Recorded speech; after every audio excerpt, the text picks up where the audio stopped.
दुनिया की सबसे पुरानी यूनिवर्सिटी बिहार से है। दुनिया का सबसे पुराना हिंदू मंदिर बिहार से है। दुनिया का सबसे बड़ा ऊंचा लंबा स्तूप जो है वो बिहार से है।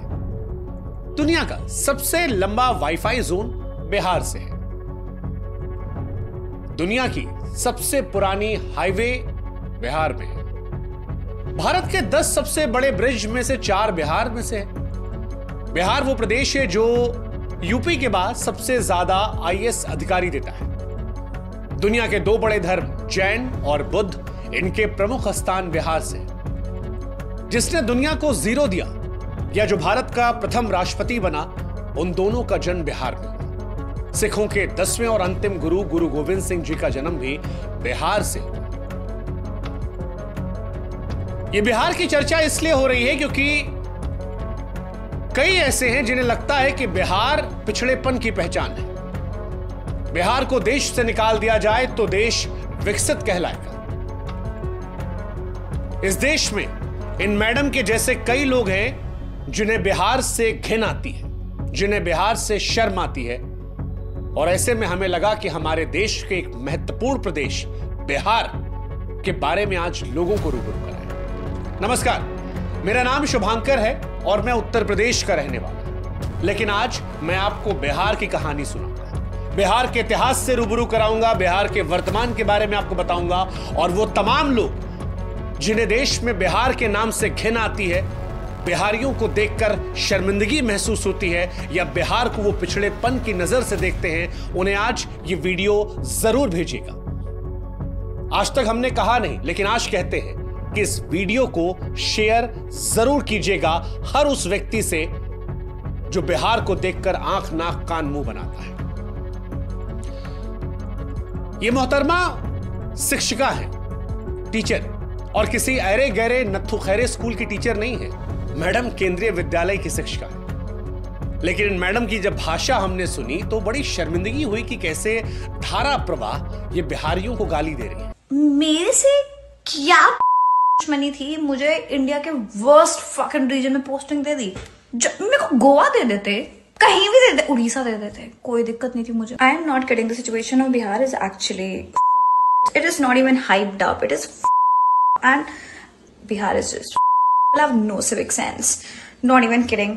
सच कहे तो हमको नहीं मालूम है कि ये मैडम क्या पढ़ाती है, लेकिन जितना हमने इनको सुना, जिस हिसाब से बिहार को ये गाली दे रही थी, उस हिसाब से एक बात तो साफ थी कि बिहार को लेकर इनकी मानसिकता कुंठित है।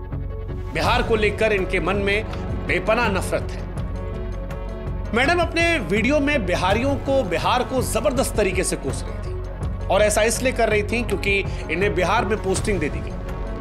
अब बिहार के बारे में मैडम की अज्ञानता कहें, पूर्वाग्रह कहें, दुराग्रह कहें, या फिर उटपटांग बोलकर सोशल मीडिया पर वायरल होने की निंजा टेक्निक, लेकिन जब मैडम ने वीडियो रिकॉर्ड करके लेक्चर दिया, सोशल मीडिया पर वीडियो पोस्ट किया, तो यह बात बिहारियों को और देश में बिहार से प्यार करने वालों को रास नहीं आई। इन मैडम के मन में बिहार को लेकर इतनी घृणा रही कि मैडम कहती है कि बिहार की वजह से देश विकसित नहीं बन पाया। बिहारियों को तो सिविक सेंस है ही नहीं। Bihar is just have no civic sense, not even kidding. जिस दिन बिहार को देश से हटा दिया जाएगा, इंडिया ऑटोमेटिक डेवलप्ड कंट्री बन जाएगा। आसान शब्दों में कहे तो मैडम कहना चाहती थी कि देश का सबसे घटिया, सबसे पिछड़ा क्षेत्र बिहार है। फिलहाल मैडम, जिनका नाम दीपाली शाह है, उन्हें सस्पेंड कर दिया गया है। लेकिन सस्पेंड उस सोच को करना है, और आज इस वीडियो के माध्यम से उस सोच को हम सस्पेंड करेंगे। उस सोच पर हम प्रहार करेंगे जो बिहारियों को घिनौनी, गंदी, पिछड़ेपन की नजर से देखता है। इसलिए आज मैडम, हमारा आपको जवाब है। हमें नहीं मालूम मैडम कि आपने बिहार के इतिहास को कितना पढ़ा है, लेकिन आज हम आपको और आप जैसों को जो बिहार को पिछड़ा सोचते हैं, उन्हें बिहार से रूबरू कराते हैं। मैडम, आप जानती हैं, प्राचीन काल में बिहार जो है वो विशाल साम्राज्यों का गढ़ रहा है। शायद आपने मौर्य साम्राज्य के बारे में सुना हो, आप तो टीचर हैं। गुप्त साम्राज्य के बारे में सुना हो, शायद आपने चंद्रगुप्त मौर्य, समुद्रगुप्त, चाणक्य के बारे में सुना हो, शायद आपने पाल साम्राज्य के बारे में सुना। अच्छा चलिए, नहीं सुना कोई बात नहीं, आप तो शिक्षिका है ना। नालंदा विश्वविद्यालय के बारे में तो जरूर सुना होगा, क्योंकि एक जमाने में पूरी दुनिया को नालंदा ही शिक्षित करता था। विक्रमशिला विश्वविद्यालय के बारे में तो सुना होगा। बौद्ध शिक्षा के प्रमुख केंद्रों में से एक था, जहां पर तंत्र, विज्ञान, धर्म और दर्शन पढ़ाया जाता था। आपने सम्राट अशोक के बारे में सुना? वो सम्राट जिन्हें सम्राटों का सम्राट कहा जाता था, चक्रवर्ती सम्राट अशोक, जिन्होंने अपने जीवन में एक भी युद्ध नहीं हारे, अपने शासन में 23 विश्वविद्यालयों का निर्माण करवाया। जब हथियार को त्यागा तो सत्य शांति का ऐसा पाठ पढ़ाया जिसकी मिसाल आज भी सारी दुनिया में दी जाती है। मैडम, आप सरकारी कर्मचारी हैं ना? अशोक की लाट तो आपने देखी होगी।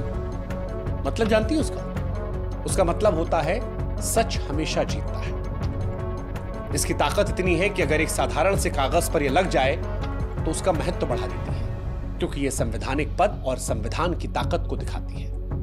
आपको भी मैडम जो ज्वाइनिंग लेटर मिला होगा ना, उस पर यह लाट जरूर लगी होगी, लेकिन आप कहती हैं कि बिहार बेकार है। अशोक के स्तंभ के बारे में सुना है मैडम आपने?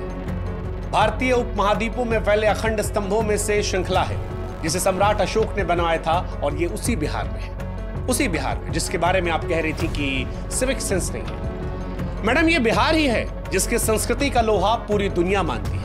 यही की भोजपुरी, मैथिली, मगही, तिरहुत और अंग संस्कृतियों का मिश्रण है। मधुबनी पेंटिंग के बारे में मैडम जानती है? इसी बिहार की है। चलिए बाकी सब छोड़ दीजिए। आजकल